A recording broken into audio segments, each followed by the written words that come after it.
Assalamualaikum warahmatullahi wabarakatuh. Kali ini kita ada di channel Kita Sama bersama Ayah dan Ika. Oke, kali ini kita akan membahas ya kan. Ini video perdana ya. Iya, Video perdana kita di channel Kita Sama Kisah Tak Kasat Mata. Kenapa ya kita bikin nama ini? Kenapa sih? Ya, karena kita ngerasa sama aja sih. Ya betul, kita sama ya. Iya, sama. Dan untuk segmen kali ini kita sebut ya sharing sama kita. Nah, sharing sama kita itu adalah cerita bersama ya Iya. antara Ayah dan Ika. Nah, kali ini Ayah pengen Ika nih yang cerita duluan pengalaman Ika ya. Ya, pengalaman ya bisa dibilang mistis lah ya. Oke. Nah, kisah mistis apa ya sama Ika ini? Coba Ika ceritain dong. Jadi dulu tuh awalnya saya masih SMA, sekitar kelas 12 lah ya. Semester akhir itu Umur berapa tuh? 17 tahun saya, waktu 17 tahun. Jadi waktu itu tuh saya sekitar zuhur. Nah, jadi waktu saya mau sekitar jam 12 siang itu kan waktunya sholat dong, Ya. istirahat kedua. Terus saya ke toilet, di toilet itu penuh dan airnya itu agak susah. Nah, jadi saya memutuskan buat ke belakang masjid yang ada di sekolah kan. Emang toiletnya itu udah lama banget sih, udah nggak jarang banget siswa ke situ. Nah, saya kan ke situ dan kebetulan di situ memang airnya ada Ya. gitu ya, iya, dan banyak juga. Nah, saya berarti wudhu kan di situ sama teman-teman saya juga. Dan nggak tahu kenapa gitu ya, aku tuh ngerasa kayak kok vibesnya beda gitu ya. Nah, tuh ngerasainnya kayak yang kok rasanya beda gitu ya. Tapi ya saya pikir kayak udah deh, kan namanya orang wudhu gitu kan, mau sholat ya udah saya wudhu dan sholat gitu kan. Kita ke atas dong, ke masjid lantai 2 kan untuk anak cewek. Kita sholat, setelah sholat itu kan kita masuk lagi ke kelas pelajaran, dimulai lagi pukul 1 setelah istirahat sholat itu. Selama pelajaran ya emang merasa badan saya tuh berat banget. Kayak bener ngerasa gak enak badan Iya, gitu nggak ya. enak badan, cuman saya hirauin kayak mungkin lagi enak badan gitu kan. Nggak cuma enak badan Iya, gitu ya kan. iya, sampai pelajaran selesai, sampai pulang sekolah itu sekitar setengah 4 saya pulang sekolah. Pulang sekolah tuh saya pulang biasa sih. Terus malamnya tuh saya bilang, kok badan aku berat ya, sakit banget. Nah, mama aku bilang gini, kembangan kali gitu. Saya kata nggak mungkin gitu kan. Terus akhirnya ya udah didiemin gitu kan. Jadi nanti drop deh gitu kan, masuk angin mungkin, mama saya bilang gitu kan. Ya saya mikir ya udah nanti aja gitu. Sampai beberapa hari sekitar 3 hari atau 4 hari ya diem gitu kan, drop belum apa, pokoknya Masih gak enak badan. masih gak enak badan. Terus jalan itu duduk gitu loh, terus gitu kan. Akhirnya nah di situ bibi saya ada ke rumah lagi main. Terus saya bilang coba tolong deh dipijit katanya gitu, kayak saya suruh pijit. Nah pas dipijit itu biasa aja, tapi pas di sekitar daerah pinggang, pas di sama bibi saya tuh langsung kayak gimana ya, saya ngerasa sakit banget, terus panas badan saya, dan itu langsung masuk hati. Jadi setelah sama bibinya itu sama ngerasain ini langsung ngerasa sakit gitu ya. Iya, ya, Dan dilepas lagi ke asupan. iya gitu. Tapi saya masih sadar gitu, cuman saya tuh ngerasa kayak sakit, badannya sakit banget gitu, minta dilepas tapi gak dilepas gitu kan. Terus itu posisinya mama saya lagi telepon sama saudara yang lumayan jauh ya, lagi telepon. Akhirnya dimatiin teleponnya, masuk ke dalam, lihat saya kenapa gitu kan. Tempelan inilah. Nah terus dipanggil lah keluarga saya gitu kan. Orangnya kenapa gitu kan. Sampai bapak saya cek pulang dari tempat kerjanya. Pulang ya bapaknya. Masuk pulang, terus kenapa gitu kan. Terus bagi orang pintar kasih saya, terus dikasih tahu katanya ini tuh ada yang suka pengen bawa katanya gitu. Nah itu otomatis orang tua langsung kayak apa sih gitu kan. Khawatir ya. Iya, khawatir gitu kan. Terus kita lagi bilang gini, nanti pas mau ajar maghrib tempat tidurnya, pas ajar maghrib tempat tidurnya itu ditaburin garam aja, taburin garam. Nah mama saya itu taburin garamnya pas sebelum ajar maghrib sih, jadi mungkin 5 menit atau 3 menit mau ajar maghrib, dia tuh baru ditabur, udah ditabur. Terus kan saya tiduran dong, saya gitu suruh udah diem aja gitu situ ya, jangan tempat di mana gitu. Ya udah saya tutup, dan malamnya itu lagi sampai saya didatengin sama nenek saya, almarhum nenek saya. Itu nggak tahu kenapa saya jadi sama itu. Jadi gara-gara pengalaman ketumpangan itu tiba-tiba datanglah almarhum nenek Kak Ika itu dan dari situlah Kak Ika first time gitu bisa lihat Ngeliat nenek itu tuh, nenek pertama kali. dan nenek itu tuh langsung nangis, saya kayak merasa sedih gitu, tapi nenek saya itu selalu ngebantu. Ngejaga ya. Iya, jangan. Nah ternyata dilihat lagi sama saudara saya yang bisa lah, yang bisa pengalaman yang khusus bisa. gitu ya. Ternyata yang di rumah itu juga suka sama saya, tapi posisinya yang di kamar. gitu. Jadi sebelum saya ke sekolah itu ternyata badan saya juga udah ditempelin, tapi itu saya nggak ngerasa apa-apa, Biasa aja gitu. biasa aja. Mungkin masuk angin karena AC gitu kan, di kamar Mungkin tidur gitu, gitu kan, tidur di kamar AC. Nah emang sebelum itu tuh saya mimpi saya tuh tidur terus ada adik saya di situ, terus saya meluk adik saya. Iya. Gitu. Ternyata itu bukan sekedar mimpi, ternyata ada yang mungkin menyerupai ya, Menyerupai adik, ya. tapi saya mikirnya itu mimpi, Padahal itu beneran. iya ternyata benar. Dan jadi karena itulah yang di sekolah saya narik, di rumah saya narik, jadi bentrok gitu kan sama badan saya. Jadi kayak itu sekitar 1 hari full gak bisa keluar sama sekali, Gak bisa bangun. Dan sekitar saya nggak sekolah itu. Akhirnya kan di situ saya nggak sekolah, Ya, sekolah dong, izin ya, izin. Dan itu tuh semester akhir kelas 12, dan itu saya mau lulus ya, mau lulus sekitar hampir 2 bulan atau sebulan saya nggak sekolah karena kejadian mistis itu. Iya, saya nggak bisa kemana-mana, nggak bisa ngapain, pokoknya kayak bahkan bangun pun dibantu sama orang tua. Jadi energinya habis ya, habis iya. Energinya ya.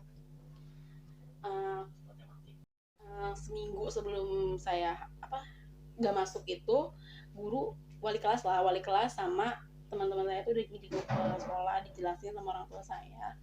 Terus akhirnya paham lah wali kelas saya, terus nyeritain lagi mungkin ke sekolah, jadi dapat keringanan gitu kan, gimana nih saya itu gak sekolah kayak gini ternyata gitu kan. Teman-teman saya juga ngejenguk sih, hampir seminggu sekali tuh ngejenguk teman saya selama sebulan itu. Dan sekitar ya kan biasanya saya sekolah dong, bahkan hampir gak ada absen buat saya kayak izin atau sakit tuh saya nggak pernah gitu. Maksudnya paling ada cuma 1, itu pun jarang banget lah ya, jarang banget, pokoknya hampir gak ada gitu ya, hampir bersih lah absen saya gitu. Nah tiba-tiba kelas 12 ini saya kebanyakan sering sakit. Iya, karena kejadian itu ya. Sering kejadian ya, semenjak itulah saya sering izin gitu kan, sering sakit. Terus waktu itu tuh pertama banget saya masuk lagi sekolah, posisinya itu upacara hari Senin. Itu saya ngerasa di gedung sekolah itu di lantai 2 itu ada banyak banget sosok. Ngeliat semua yang ada di situ ya. Sampai ruang kelas tuh penuh. Itu badan saya langsung gemeter, keringat dingin, saya langsung nengok ke belakang teman saya. Rasa jadi itu campur-campur ya, takut, kaget, terus pokoknya nggak campur aduk lah ya. Saya kira bilang tolongin, pengen pulang. Saya bilang gitu, saya pengen pulang. Tapi saya nggak heboh kok bilangnya, saya nggak heboh, nggak baik-baik gitu ya. Pelan-pelan juga. Jadi pokoknya sebisa mungkin tidak menarik perhatian orang lain gitu ya. Pokoknya nggak mau bikin heboh kelas gitu kan. Terus akhirnya kan saya bilang aja gak enak badan, saya bilang gitu kan. Nah terus saya bilang dong gak enak badan gitu kan. Akhirnya saya dibawa ke ruangan buat istirahat lah, dikasih ke UKS gitu. Bisa dikasih teh manis buat tenangin diri, tapi badan saya masih pada dingin, terus masih pada gemeter. Udah disuruh istirahat. Akhirnya pas jam pelajaran pertama masuk itu saya dibawa ke kantor SMK. Itu ditanya kamu kenapa, terus saya cuma jelasin kayak gak enak badan, atau kayak saya ngerasa gemeter aja gitu, pokoknya gak enak badan, minta pulang lah ya. Terus akhirnya guru itu tuh manggil guru keagamaan di situ. Akhirnya dipanggil, terus guru keagamaan itu bilang gini, ini yang bisa nutup cuma kamu sendiri. Saya bingung dong, bisa nutup? Iya, bisa nutup ya. Terus saya bilang, oh iya Pak, saya bilang iya aja gitu kan, karena kan saya belum paham juga gitu. Oh iya, kata saya gitu. Terus ini ya bawa airnya pulang, nanti diantarin kok pulangnya. Saya diantar sama teman saya cowok, saya tuh di tengah, terus belakang lagi cewek. Jadi biasanya bertiga itu di motor. Dijagainnya takut kamu pingsan. Terus pas di rumah itu manggil lagi sama orang bisa. Orang pintar gitu. Iya, orang bisa. Diinin lagi, iya kamu kayak gini, kata gitu. Susah lagi lah gitu kan, ketarik lagi gitu kan. Terus akhirnya saya dibawa ke pesantren, yang punya pesantren itu ya, ketemu. Itu masih kenal ya, mungkin masih saudara gitu ya.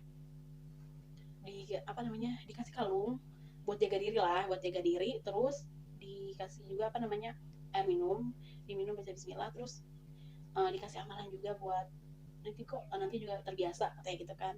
Cuma saya mikir tuh saya pengen ditutup gitu loh, saya nggak mau kayak kenapa gini. Sih kayak gini gitu. Iya, terus udah gitu nggak bisa ditutup, katanya itu memang udah waktunya kamu untuk bisa. Iya, katanya gitu kan. Saya mikir kenapa pas umurnya pas saya 17 tahun gitu, kenapa nggak dari kecil aja gitu kan. Saya bilang gitu, atau enggak nanti aja gitu. Kalau saya udah siap gitu ya. Iya, Tapi ini pas saya udah dewasa gitu kan, pas Iya. udah mau ujian akhir gitu loh, saya kan udah mau lulus sekolah gitu, masa sih saya sekarang gitu kan. Kayak waktunya nggak tepat aja gitu ya. Iya, jadi bentrok banget badan saya itu kan.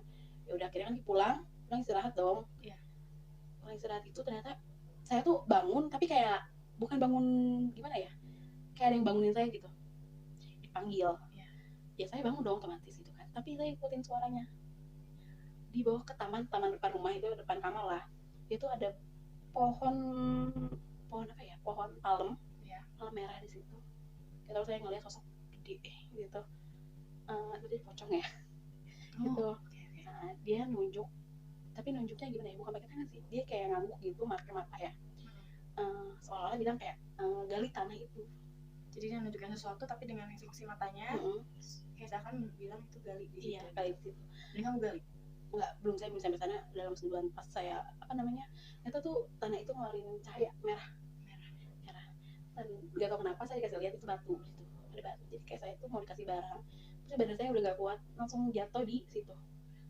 Kamu langsung jatuh dulu atau pingsan atau gimana? Duduk, kayak serasa napas gitu kan.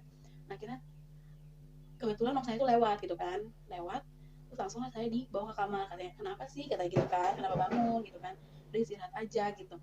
Cuman saya nggak bisa ngomong apa-apa di situ, jadi kayak kenapa ya, kok nggak bisa ngomong gitu saya.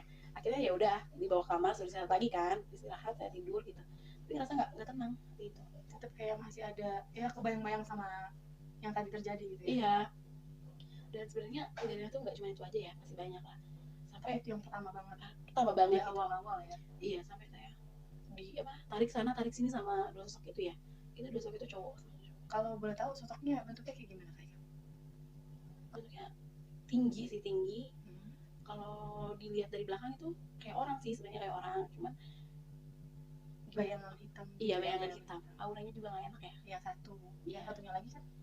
Kalau dia masih biasa aja sih. Kalau yang di rumah saya masih biasa aja, cuman tetap dia pengen narik saya juga. Oh gitu. Jadi ada dua energi, iya, dua makhluk gitu ya, yang kayak saling menarik Kak Ika gitu ya. Tapi mereka berbeda dari tempat yang berbeda.